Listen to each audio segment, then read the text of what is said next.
Assalamualaikum warahmatullahi wabarakatuh. Perkenalkan, nama saya Siti Julaiha. Dalam kesempatan kali ini saya akan menjelaskan apa yang saya ketahui di dalam buku portofolio. Return dan risiko aktiva tunggal. Faktor return dan risiko adalah dua hal yang selalu menjadi perhatian dan pertimbangan perusahaan dalam berinvestasi. Return adalah pengembalian atas investasi yang diharapkan oleh perusahaan atau investor, sedangkan risiko adalah probabilitas terjadinya penyimpangan atas tingkat pengembalian investasi yang diharapkan dan dapat diukur dengan teknik-teknik statistika. Risiko berhubungan erat dengan probabilitas atau peluang karena untuk menganalisa atau memprediksi dengan tepat suatu kejadian di masa depan tidak mungkin. Return dan risiko harus dipertimbangkan dengan matang agar kinerja keuangan perusahaan tidak terganggu dan tujuan perusahaan untuk memaksimalkan kekayaan para pemegang saham tercapai. Definisi return adalah seluruh pembayaran kas dari surat berharga atau investasi atas kepemilikan atau ownership dan perubahan harga pasar atau market price. Return ini memiliki setidaknya dua komponen, yaitu yield adalah komponen dalam investasi berupa arus kas atau yang dibayarkan secara periodik yang besarnya telah diketahui sebelumnya. Yield adalah suatu persentase penerimaan kas periodik terhadap harga investasi periode tertentu.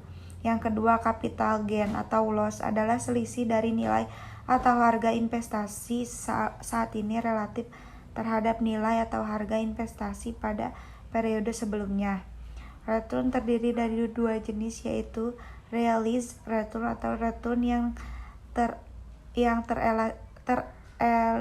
terrealisasi.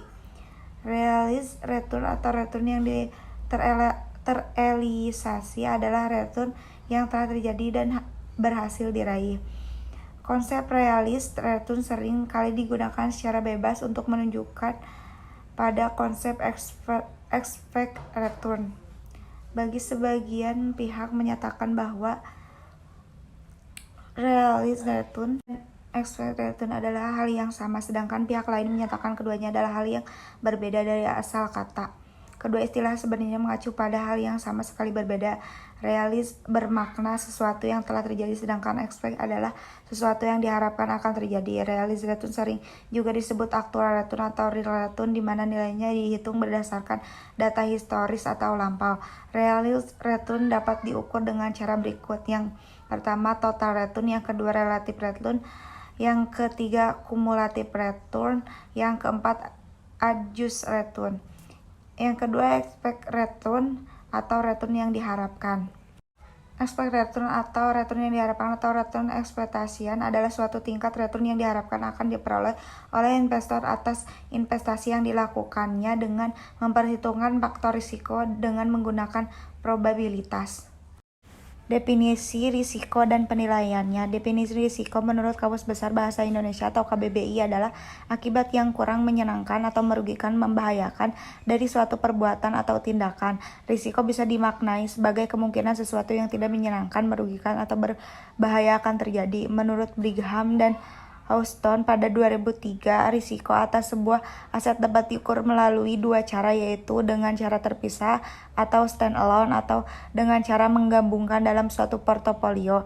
Stand-alone risk adalah risiko yang harus dihadapi oleh seorang investor jika ia hanya memiliki satu investasi atau aset saja. Sedangkan portofolio memiliki makna sekumpulan atau kombinasi aset, baik aset fisik maupun aset finansial yang dimiliki oleh seseorang investor. Sehingga portofolio risk adalah risiko yang harus ditanggung oleh seorang investor manakala ia memiliki sekumpulan aset bersama. Portofolio risk dapat dibedakan lagi menjadi risiko sistematis dan risiko tidak atau non-sistematis. Risiko sistematis atau disebut juga risiko pasar atau risiko umum adalah risiko yang kemungkinan terjadi karena adanya perubahan di pasar sehingga mempengaruhi return dan seluruh investasi yang ada di pasar tersebut. Risiko non-sistematis atau sering juga disebut risiko spesifik adalah risiko yang berkaitan erat dengan kondisi mikro perusahaan dan biasanya bisa diminimalkan dampaknya dengan melakukan diversifikasi. Risiko atau suatu investasi dapat ditimbulkan oleh berbagai macam faktor, yaitu yang pertama risiko atas nilai tukar.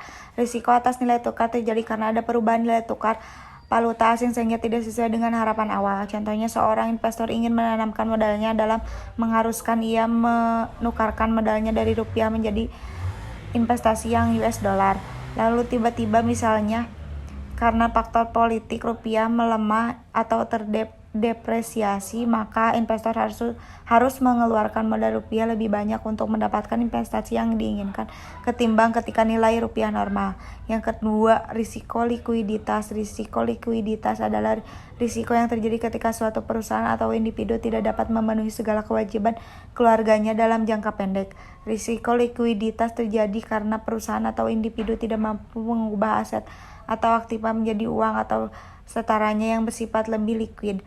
Muranaga dan Osawa 2002 mendefinisikan risiko likuiditas sebagai sebuah risiko atas ketidakmampuan untuk melikuidasi secara tepat waktu dengan harga yang wajar.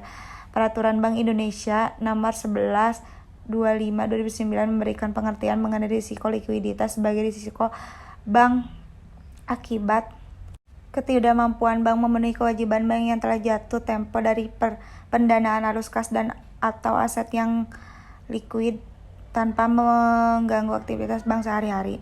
Yang ketiga, risiko pasar. Risiko pasar terjadi karena perubahan perilaku atau sentimen pasar. Beberapa penyebab perubahan perilaku sentimen pasar adalah resesi ekonomi, ketidakstabilan politik, faktor keamanan, kerusuhan, dan sebagainya. Jika pasar sedang bergairah atau bullish, maka harga saham biasanya akan meningkat, dan sebaliknya jika pasar sedang lesu, maka harga saham cenderung akan turun. Yang keempat, risiko inflasi.